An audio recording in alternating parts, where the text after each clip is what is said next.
Moving on, this brings us to our next panel discussion on how to modernize, protect, and manage security. And I'd like to introduce you to our eminent panel members, starting with our eminent moderator, Ms. Faith Wawira Nyaga, Senior Information and Communication Officer, Water Resources Authority of Kenya, Ms. Confidence Staveley, Founder and Executive Director, CyberSafe Foundation, Mr. Philip uh, Mr. Philip Aiwekhoe, Chief Information Security Officer, Data Protection Officer, NPF, MICROFINA PLC, Mr. Kelvin Saitoti, Head of IT, Maisha Bora Sacco, Ms. Mary Mbugua, Group Head of Risk, Jubilee Insurance, and Mr. Egbe Udop, Group Enterprise Information Security Architect, ISA and Identity Management, Equity Bank Kenya. Over to you, Faith, to moderate this panel, and let's have a pop-back session right now. The stage is all yours. Over to you, Faith. Thank you, Roger, once more. Thank you, our panelists, for making it to the session today. I'm very excited to be able to moderate this session on how to modernize, protect, and manage security.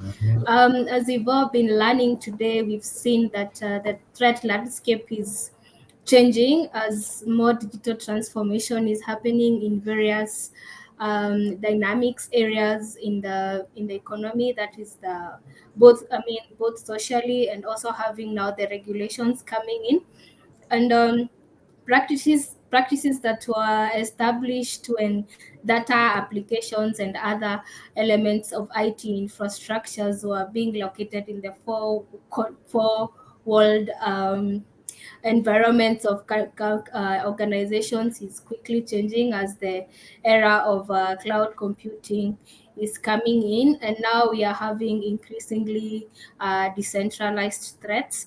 So I'm excited to be able to hear from our panelists today, and some of the areas that we're going to be looking around is how to build a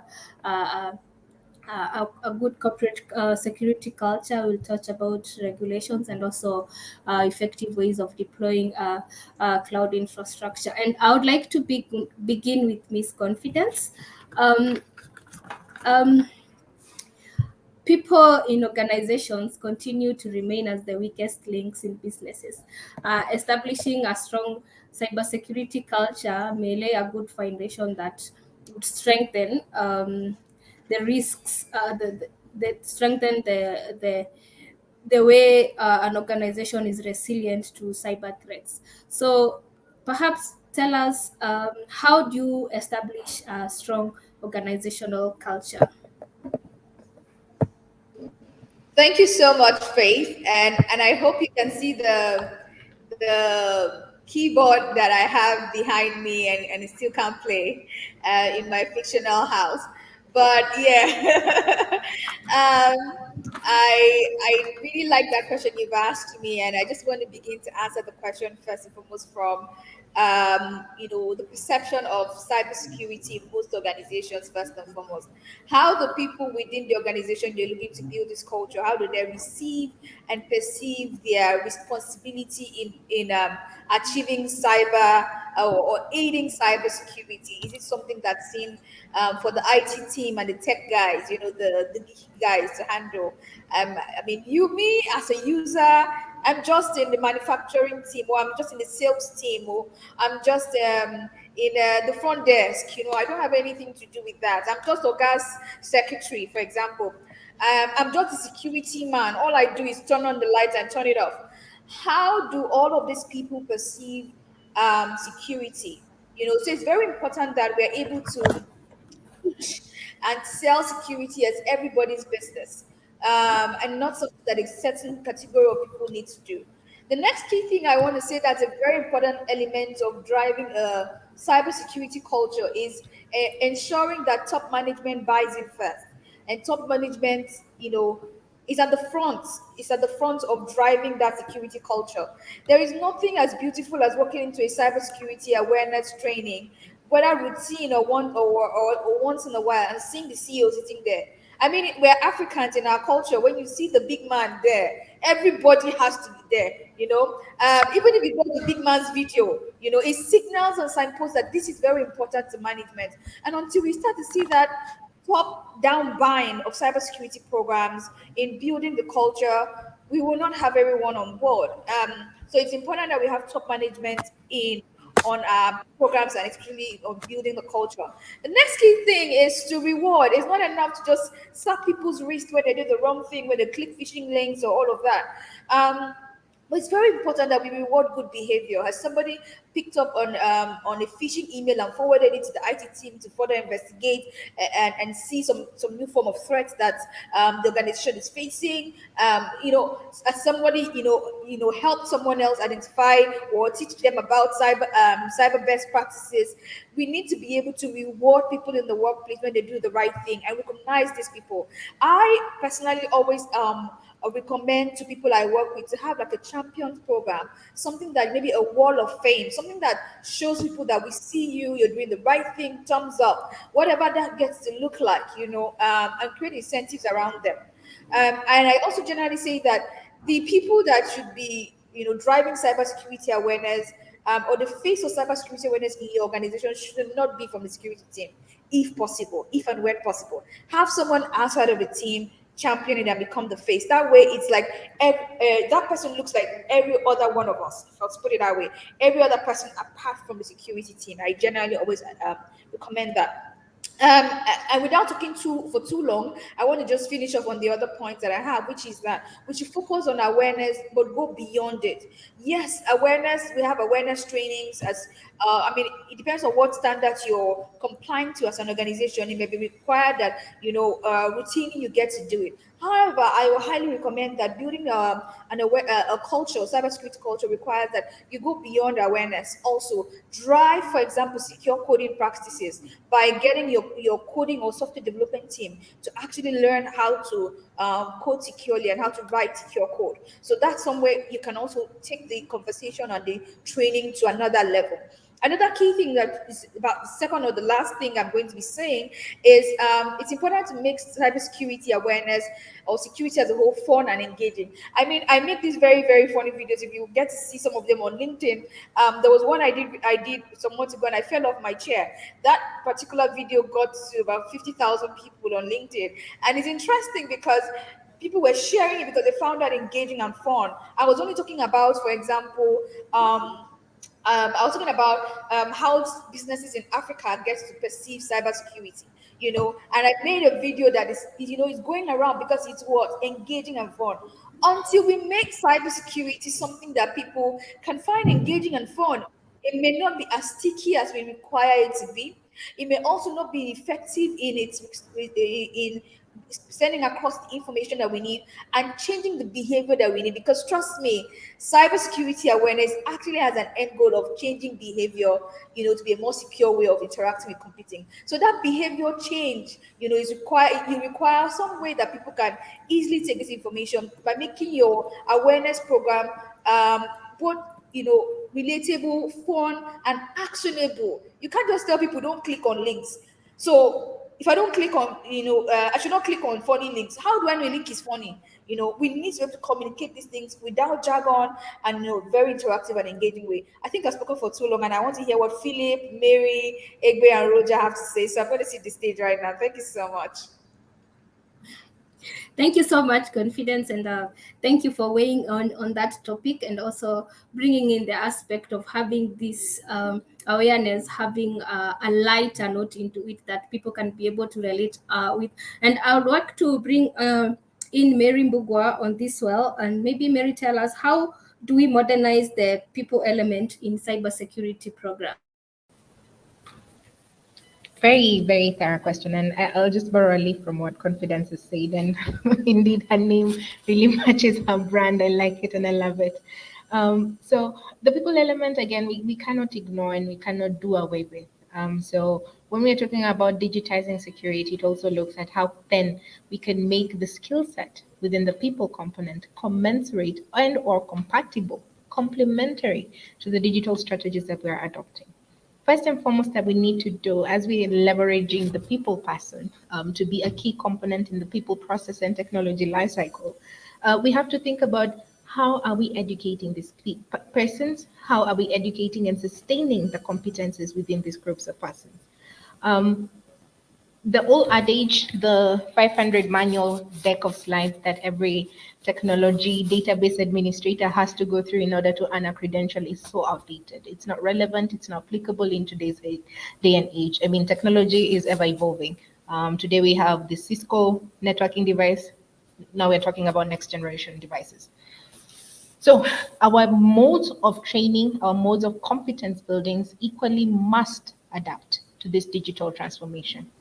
What we have recently seen in the market allows us now to leverage on gamified platforms where we can have real-time competence, knowledge transfer sessions amongst teams, whether region, whether industry, whether sector specific, to ensure that we are, again, ensuring collaborative approach to cybersecurity programs, cyber in defense or defense in-depth defense programs, to which again the knowledge sharing is real time, commensurate to the type of hacks or attack vectors that are currently in play in this moment in time.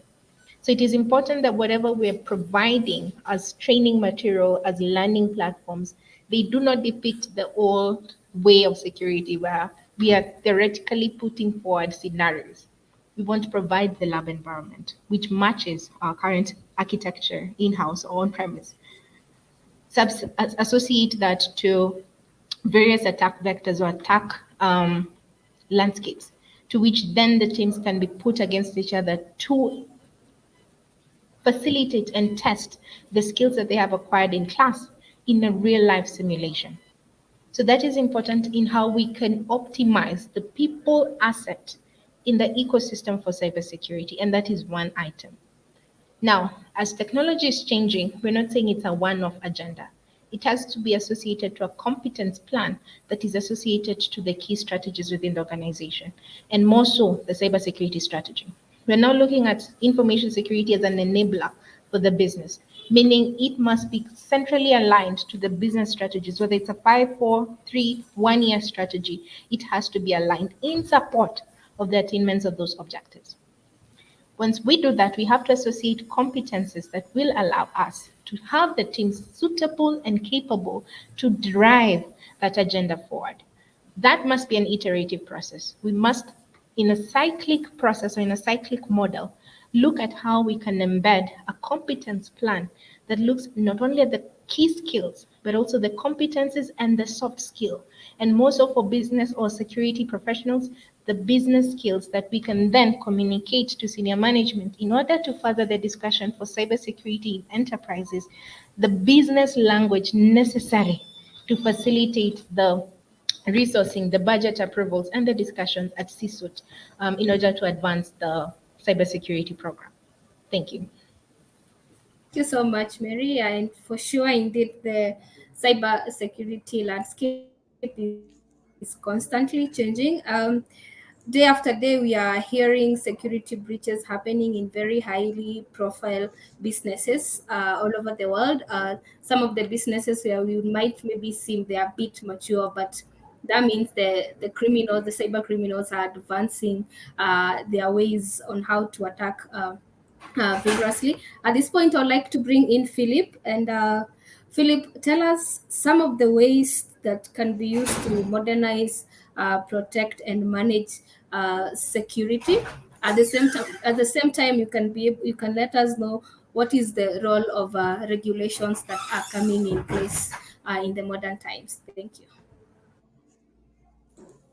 Okay. Thank you very much, Rich, for the question. Also to the other panelists. I think they've dwelt so much on so many things around what should be done. Now, looking at the threat landscape and the rate at which cyber attack is growing, traditional method of managing security no longer stands because you need to modernize the way you manage your security. There have to be a centrally system where you can see what is happening across all your infrastructure how they are protected, and what needed to be done. Looking at this, there are meaning avalanche of technology that needs to be put in place. So it's not just enough to say, okay, I have a domain or have a system in place. Do you know what happens within each of those systems? If there's an incident or compromise, how do you get notified? Meaning, organizations need to start looking at a unified what endpoint protection from a single dashboard where you can see all your endpoints connected across the entire organization, which is connecting.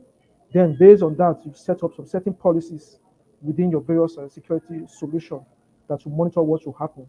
For example, your network access control, for example, you can see, okay, who is having access to the network. All these policies have been configured so that from a single dashboard, you can see what is happening across your network.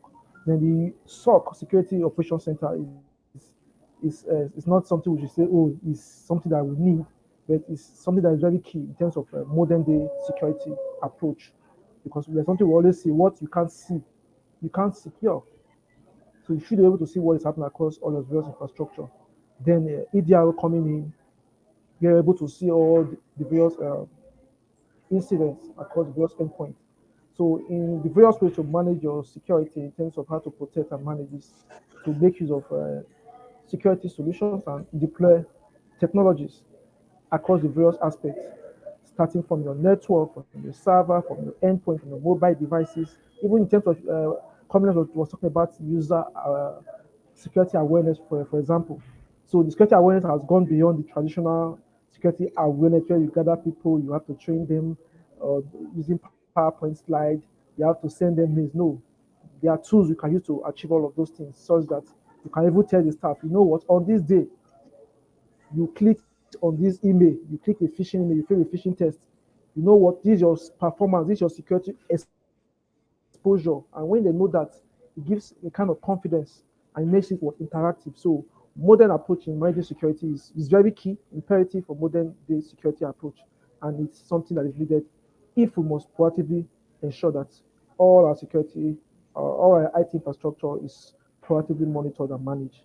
So we need to modernize the way we manage it and do away with the traditional method of managing security across all the various infrastructure is very key. Thank you. Thank you, Philip. I would like to move on to Udop. For most companies, you find cybersecurity has not kept the same pace as with the transformation efforts of other areas within the IT spectrum. So, and the digital ecosystem is is quickly changing as we've learned today.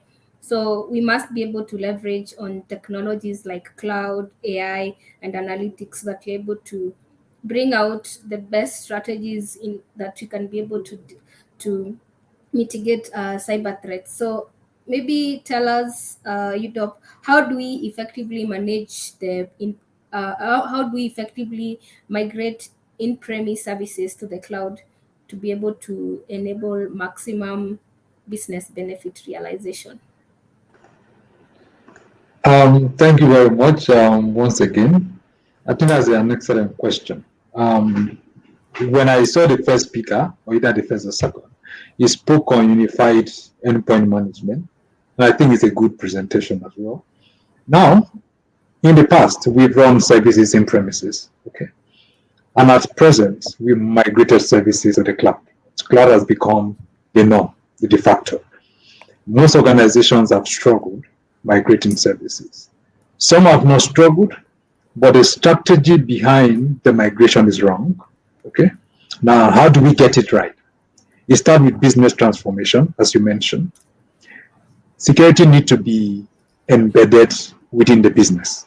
We find out that over time that security has been the aftermath of business. One of it, when we talk about DevSecOps, the journey did not start with DevSecOps. The journey started with DevOps.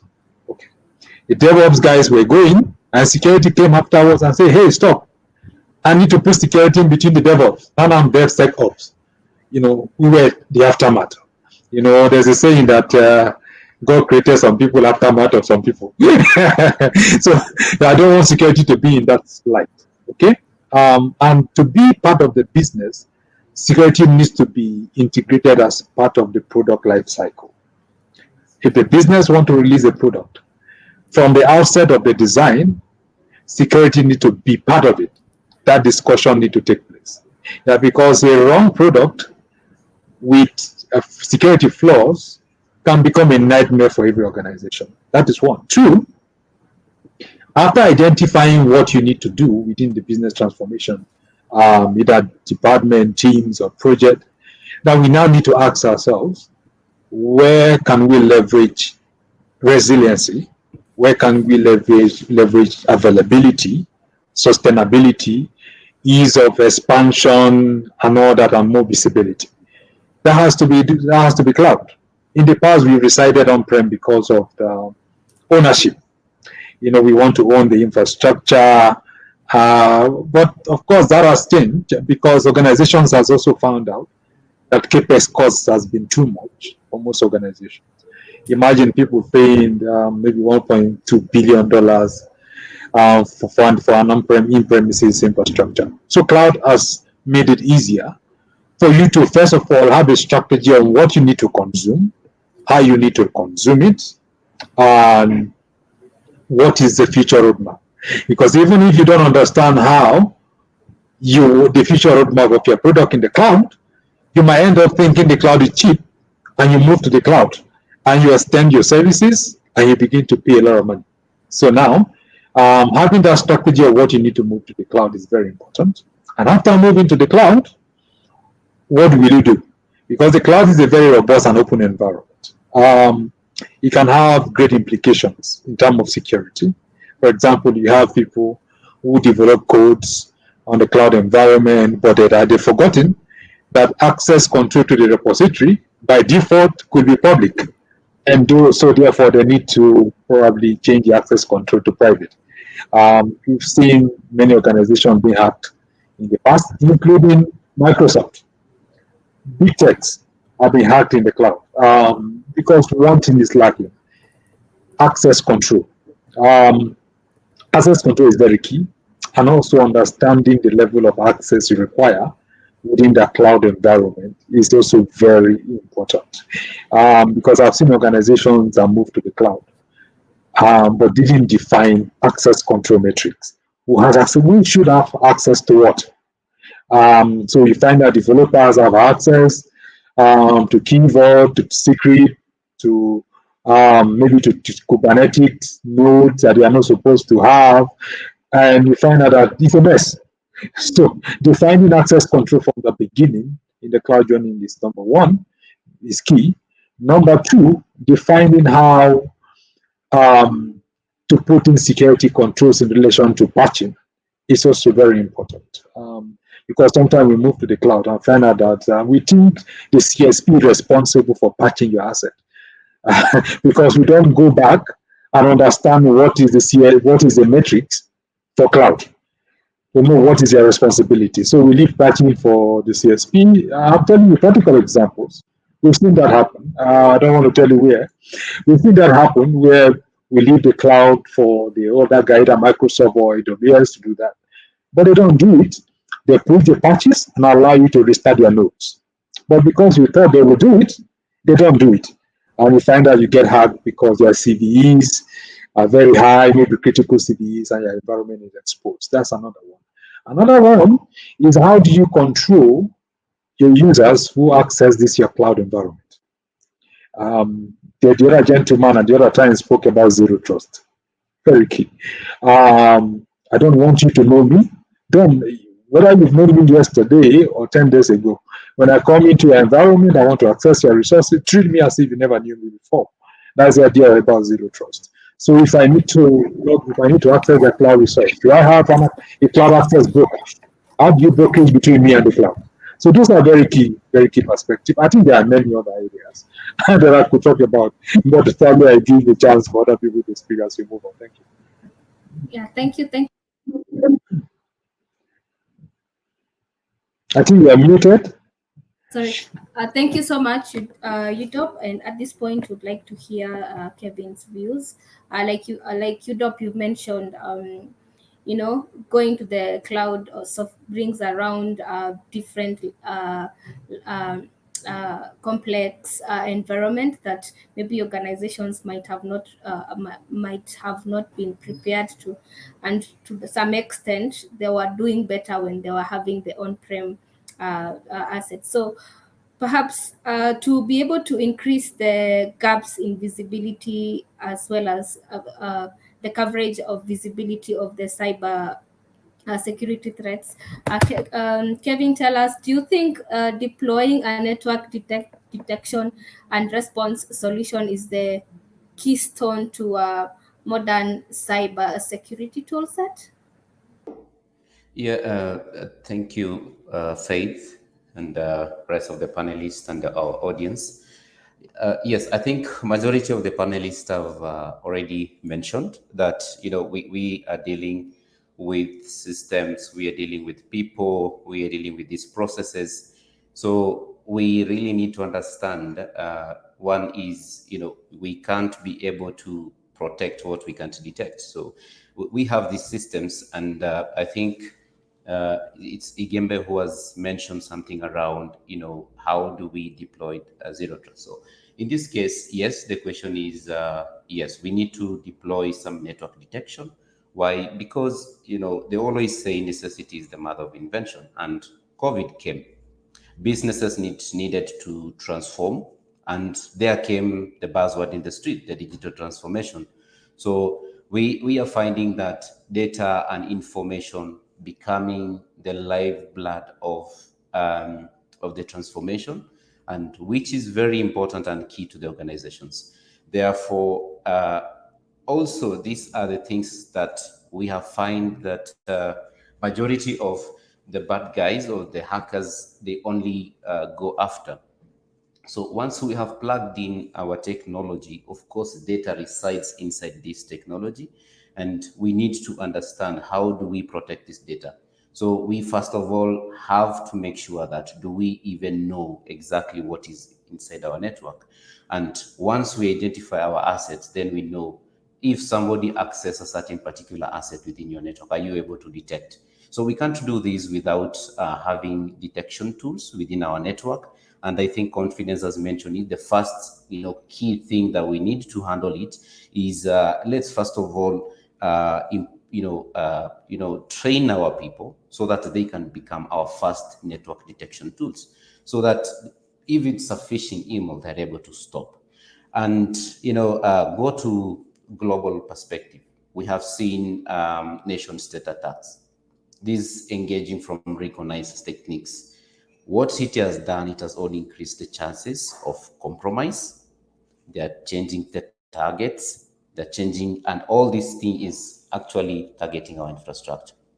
And the infrastructure, as Igembe has mentioned, it could be cloud, it could be on-premise. So yes, we need to deploy integrated, let me use the word integrated network detection tools, so that if we are moving to cloud, we have still some other solution on-prem, we can be able to make sure that all these solutions we are able to identify, we are able to bring them into a centralized place whereby what is it that is happening within our infrastructure. So I think again another bit that I will handle is on the perimeter level, whereby let's harden our perimeter. We need to move away from the old way of network security, because as the attacks are changing and we are still on the siloed way of using the on-premise tool to detect security, then that is why we have been bypassed. We find that antiviruses nowadays don't work. They have been bypassed. So we need to find a better way of integrating solutions into security. Let the people be trained on how to use them, because we invest so much in having network security solution, but we have not trained our people on how to use it. So you still have a SOC, but you're still being compromised. So I believe, yes, we need to deploy this, but again, people need to be trained so that we can be able to integrate, we can be able to get the real return of investment out of these solutions. So that's what I have to say, Faith. Back to you. Thank you so much, Kevin, for that insightful comment you've given us, answer to that question. So back to you, Confidence. In the various work that you do, I'm sure you work with a lot of organizations. Uh, Tell us what's the most dangerous cyber threat that you've seen businesses deal with today, and maybe you can also tell us what are some of the anticipated future threats that you see in for institutions to be able to be on the lookout when they're dealing with some of these dangerous cyber security threats. Thank you so much, Faith. And I totally enjoyed the contributions from Philip, Mary, Kevin, and Egbe as well. But I want to speak about some of the threats and especially the future ones. Some of them may not necessarily be the kind of threats we're used to hearing. Um, and I want to start off first with speaking about insider threat. And this is quite a very strong threat in certain sectors, especially in the financial sector. So you're protecting the organization and everything, but someone within the organization is circumventing the rules, leaking customer data, and all sorts of things. I think this has even been further. I mean, cyber criminals have gotten even more innovative with it. I think months ago, I'm not sure if it was this year I saw that particular screenshot where cyber criminals were through the dark web advertising, to recruit people that are in close contact with employees of organizations. I will pay you this amount of money or this percentage. Just plug in, put in this ransomware, compromise the system of someone in your household that works for maybe an organization, and you get a cut from it. So you see, crime has become so incentivized that insider threats, could happen voluntarily with people knowing what you're doing very well, and also involuntarily out of ignorance, like we've spoken about awareness. When your people are not sensitized to these threats, they begin to no longer function as your human firewall, but instead become your invitation to all sorts of bad actors. So that is the first area I'm going to touch on. And speaking about insider threats as well, I'm going to talk about this in a particular context as well, as it has to do with innovation in financial services, for example, and regulation not exactly catching up with it, is also breeding a very fine garden of insider threats, and a lot of financial institutions are losing money. Case in point, in many parts in Africa now, there's a proliferation of POS machines where the unbanked, for example, can use it to bank, right? Can access banking. However, it's become so easy to get a POS that we're not exactly looking at and vetting all of those merchants. And then if you also look at it, if there becomes an incident, it's a lot more difficult to investigate that incident that occurs on the POS as against an ATM machine that has a camera.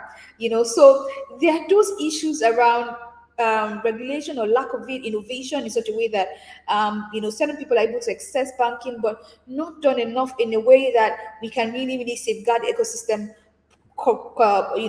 effectively from insider threat actors. So that is one area. The next area I want to talk about is also phishing attacks.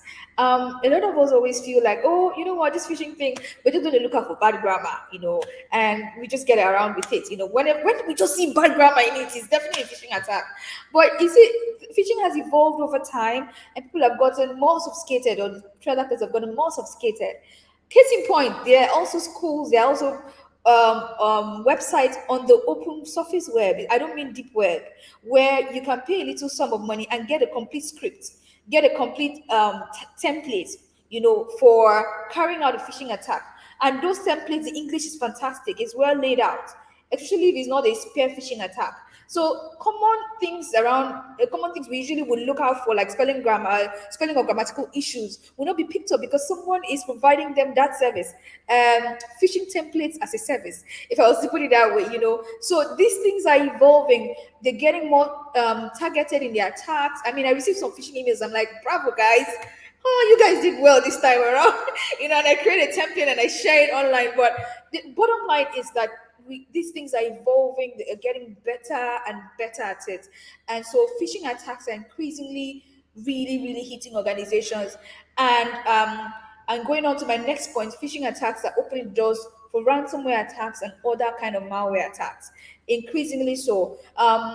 Malware attacks that plant ransomware and it definitely locks files and except the ransom is paid, or even goes ahead to destroy files, or steals information in case of espionage and takes it away, or just creates a backdoor, or even becomes like a spyware. So we're seeing increasingly these kind of attacks really happen. And it's another kind of threat that we don't regularly talk about.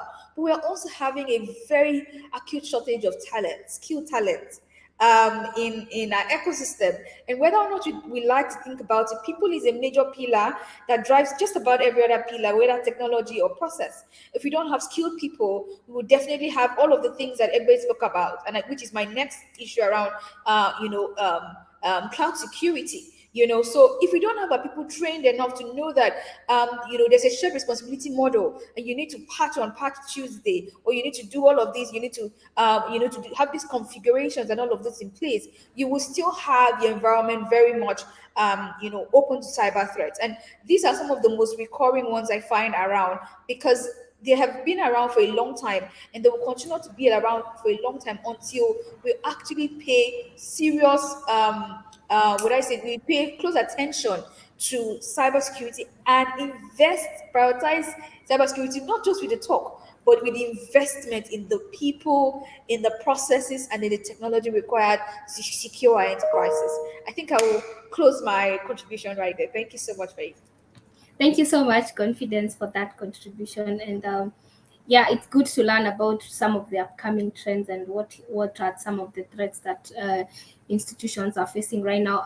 And maybe Kevin, maybe you can tell us a little bit about having a cyber insurance policy. Do you have one in your organizations? What are some of the products, or what is being covered? And what exposures does your cybersecurity address, and what risks have you not chosen to maybe have them insured, and why not?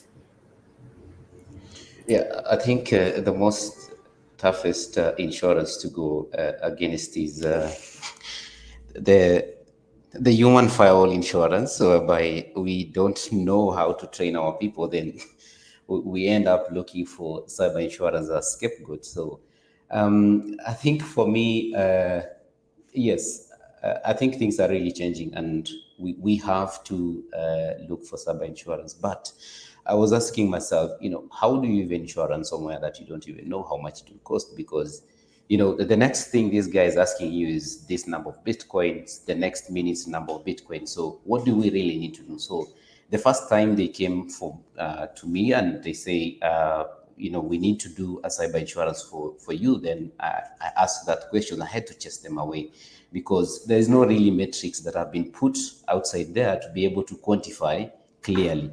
But just to open up to our audience, I think how things are changing up, we need to also to start, looking at our risk and see, is cyber risk something we can transfer?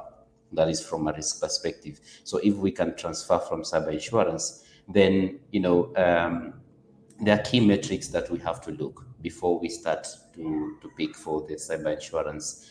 And first of all, they always come and they will first of all look at what are the controls you've already put in place. So before you go even for cybersecurity insurance, you first need to do the ABCs of cybersecurity. Have you trained your people? Do you have a firewall? Do you have an endpoint?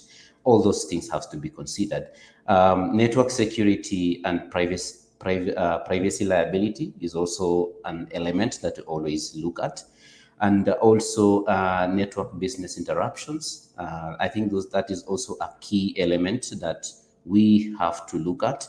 Then, what is the media liability? What are errors and omissions? So I think these are just the key things that we have to look at when it comes to cyber insurance designed for each and any kind of company that will want to adopt cyber insurance.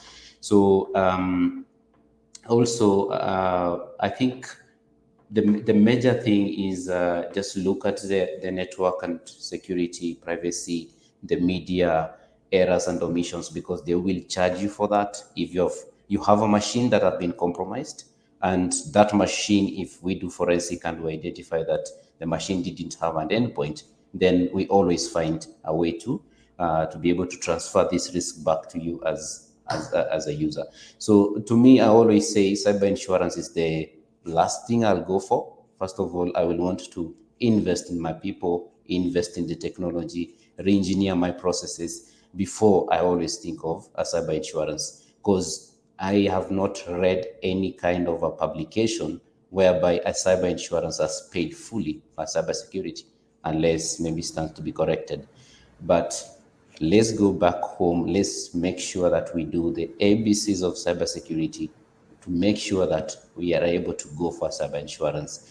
I think maybe I can throw this topic back to the discussion.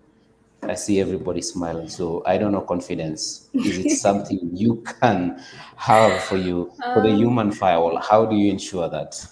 On the interest of time, maybe within 30 seconds, Confidence can respond to this. Okay, so I think that's a risk that is difficult to measure, and I definitely agree with Kelvin. I generally have this opinion about not being the low hanging fruit. That's just my opinion.